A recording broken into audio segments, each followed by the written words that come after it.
Pertemuan kali ini saya ingin menyampaikan bentuk pemahaman kita terhadap Al-Quran.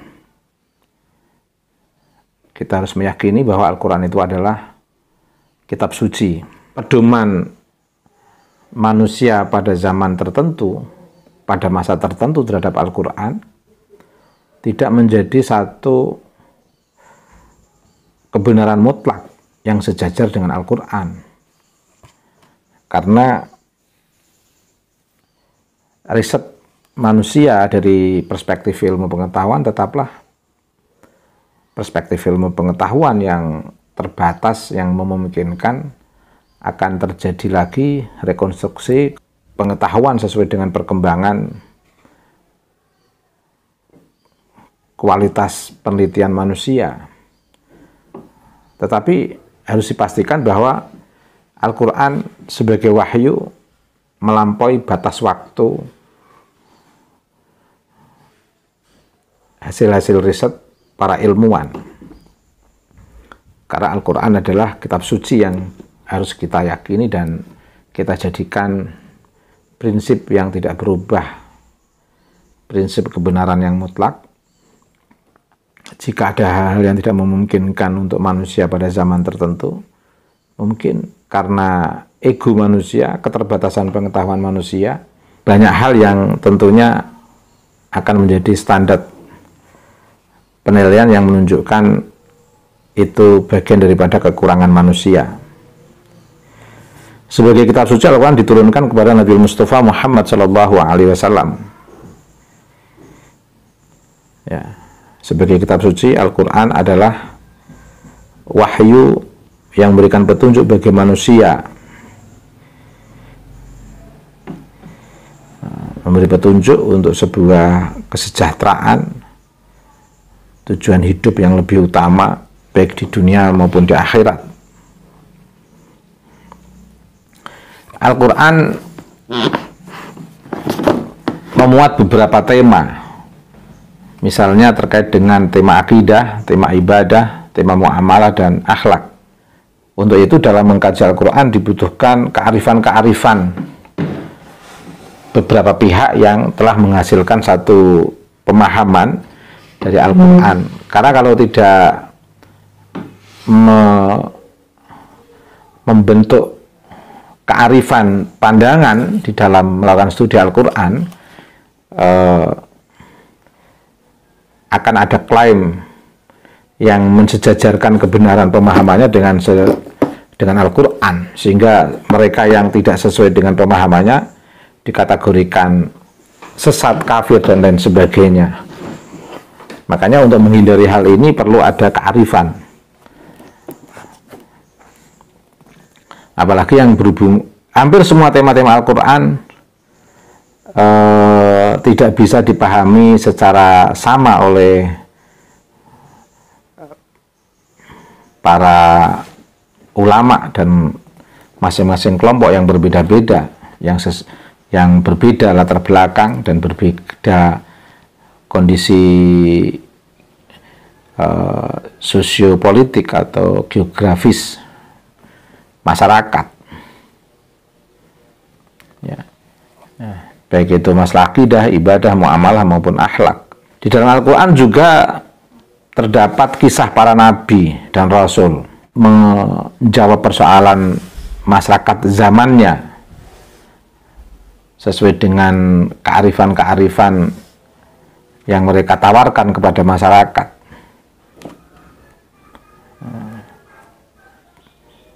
Berbeda pendekatan yang dilakukan oleh para nabi karena berbeda kondisi sosiohistoris dan kultur masyarakat yang dihadapi oleh masing-masing nabi. Tetapi ada satu hal yang tidak berbeda, yaitu terkait dengan prinsip ketauhidan. Bagaimana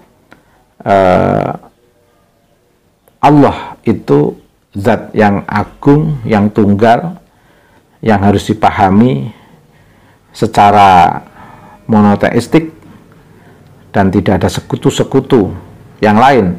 Lam yalid walam yulad walam yakul lahu kufuwan ahad. Jika kita ingin memahami Al-Quran tidak terlepas dari dua jenis, yaitu Al-Quran yang terdiri dari beberapa ayat itu. Tiap-tiap ayat itu bisa dipahami dari dua jenis, yaitu turun sebelum Nabi hijrah yang disebut dengan ayat Makkiyah, dan yang turun sesudah Nabi hijrah yang disebut dengan ayat Madaniyah. Dua ayat ini agak berbeda. Misalnya ayat Makkiyah lebih pendek dengan kalimat yang tegas dan huruf yang terasa lebih berat, sedangkan Madaniyah lebih panjang dan terasa agak longgar. Banyak di ayat-ayat Madaniyah ini yang dihadirkan umpamaan dan kisah. Kitab suci Al-Quran selain disebut Al-Quran memiliki banyak nama. Misalnya ada yang menyebut Kitabullah, Alkitab, meskipun sekarang ini kalau kita ditanya orang mau kemana, apa yang dibawa, mau ke masjid, ini bawa Alkitab, tentu banyak yang salah paham, dikira itu bukan Al-Quran. Tapi sebenarnya ketika menyebut Alkitab juga tidak salah, karena itu juga sebutan nama lain dari Al-Quran. Tapi daripada membuat salah paham orang, ya sebut aja Al-Quran begitu. Ada yang menyebut Al-Bayan, ada yang menyebut Az-Zikr, ada yang menyebut Al-Furqan. Semua sudah sepakat bahwa Al-Quran ini adalah pedoman rahmat Allah yang sangat besar yang diberikan kepada manusia. Mengapa manusia menjadi spesial di hadapan Allah? Karena manusia secara fitrah mengakui dan meyakini adanya Allah, sehingga sangat mudah ketika Al-Quran untuk bisa sampai pada fungsi kehadirannya untuk membentuk nilai-nilai, tata aturan, makna, membentuk makna keseimbangan antara manusia, Allah, dan kesemestaan. Ini yang bisa mengartikulasikan manusia. Makanya disampaikan oleh malaikat Jibril kepada Nabi Muhammad sebagai wahyu Allah yang memang harus sampai kepada seluruh umat manusia. Karena dengan kekuatan fitrah ini menjadi potensi yang sangat baik untuk bisa menjadi satu lewatan berkembangnya nilai-nilai Al-Quran di tengah kehidupan atau di tengah kesemestaan, sehingga tidak sulit ketika Al-Quran ini harus lewat manusia, dan bagaimana bisa menjadi satu kekuatan nilai mengatur relasi baik dengan Allah maupun di tengah kesemestaan. Al-Quran sebagai rahmat Allah yang diberikan kepada manusia bisa sekaligus menjadi peringatan bagi manusia sewaktu-waktu berbelok jalan, mengabaikan fitrahnya, mengedepankan empirismenya, mendewakan akalnya, bisa menjadi kembali teringat menuju kepada Allah Rabbul Izzah. Ini sangat bermanfaat dengan adanya Al-Quran dalam kehidupan umat manusia, karena kecenderungan manusia itu melupakan fitrahnya, lebih kuat pada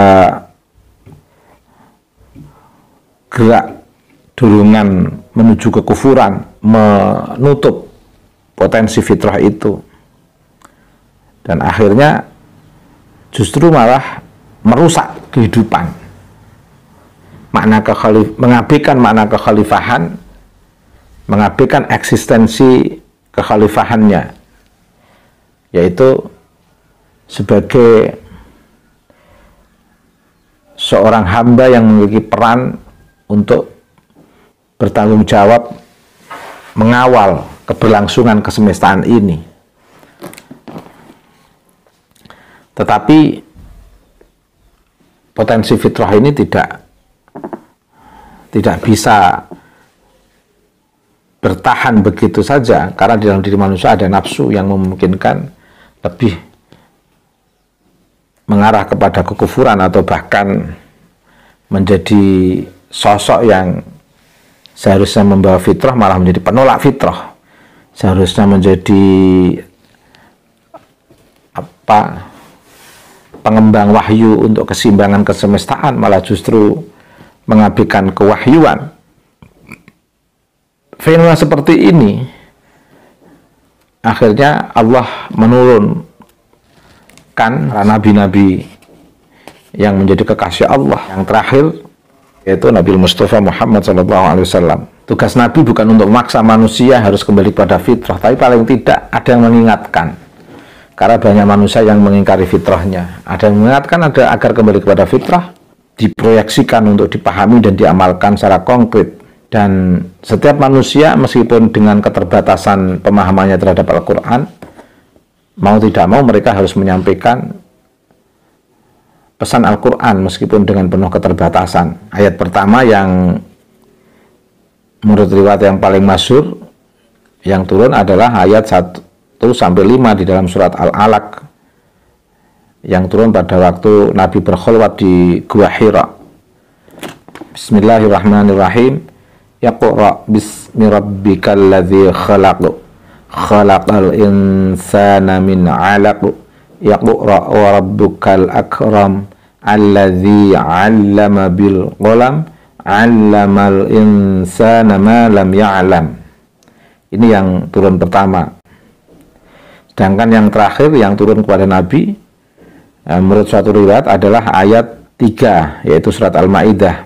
Bismillahirrahmanirrahim. Al-yawma akmaltu lakum dinakum wa atmamtu alaikum ni'mati wa raditu lakumul islam madina. Menurut Imam Suyuti yang paling kuat adalah yang dibawa oleh An-Nasai melalui Ikrimah dan Ibnu Abbas. Beliau mengatakan ayat terakhir adalah ayat 281 surat Al-Baqarah. Wattaqu yawman turja'una fihi ilallah tsumma tuwaffa kullu nafsin ma kasabat wa hum la yuzlamun. Setidaknya ada 3 hal penting yang masing-masing bisa mengambil inti yang berbeda, tetapi paling tidak bisa dilepaskan dari 3 hal penting dalam Al-Quran, yaitu yang berhubungan dengan ketuhanan, kekuasaan Allah, yang berhubungan dengan kemanusiaan, yang berhubungan dengan gambaran ketaatan dan ancaman bagi para pembangkang. Banyak hal yang masing-masing bisa mengambil tema-tema yang berbeda. Oleh karena itu, sebagai wahyu, prinsip Al-Quran menjadi penting, sumber Al-Quran menjadi penting untuk memberikan prinsip nilai atau values terhadap kebijakan-kebijakan atau keputusan-keputusan yang akan dikeluarkan di tengah masyarakat.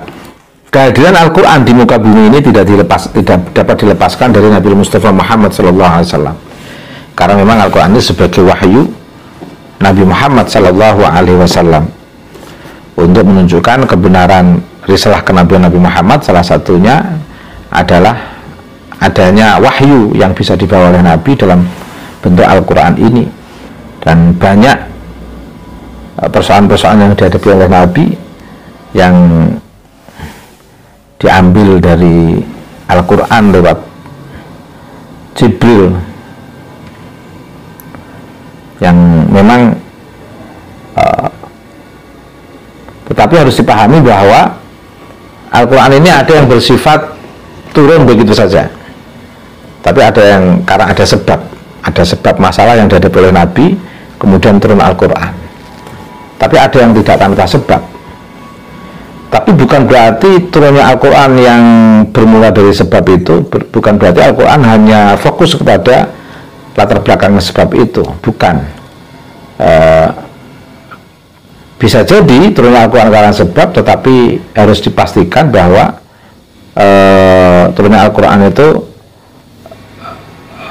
adalah untuk pesan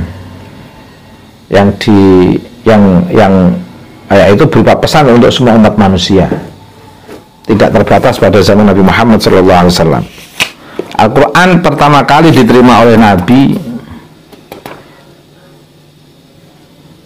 di Gua Hira, ya, pada suatu malam di tengah suasana yang mencekam dan sepi.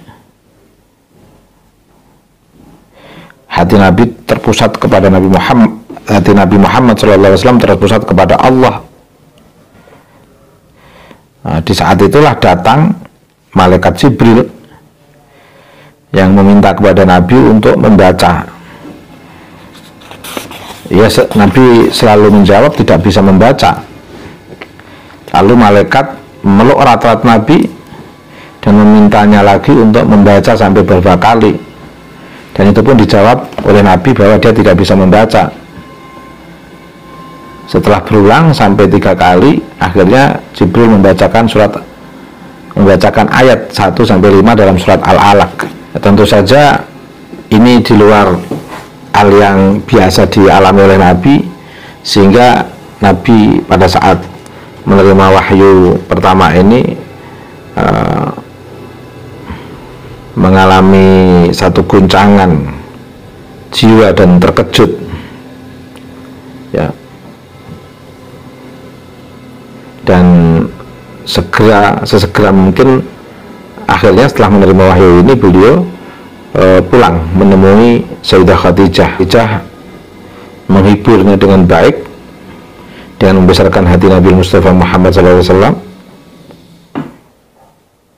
Dan sebenarnya itu yang diharapkan oleh Sayyidah Khadijah sebenarnya. Dan Sayyidah Khadijah mengajak Nabi untuk menemui pamannya, yaitu Waraqah bin Naufal. Dan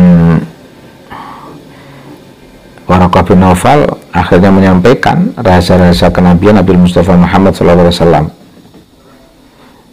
menjelaskan siapa yang datang kepada Nabi Muhammad itu. Itu awal kisah Al-Quran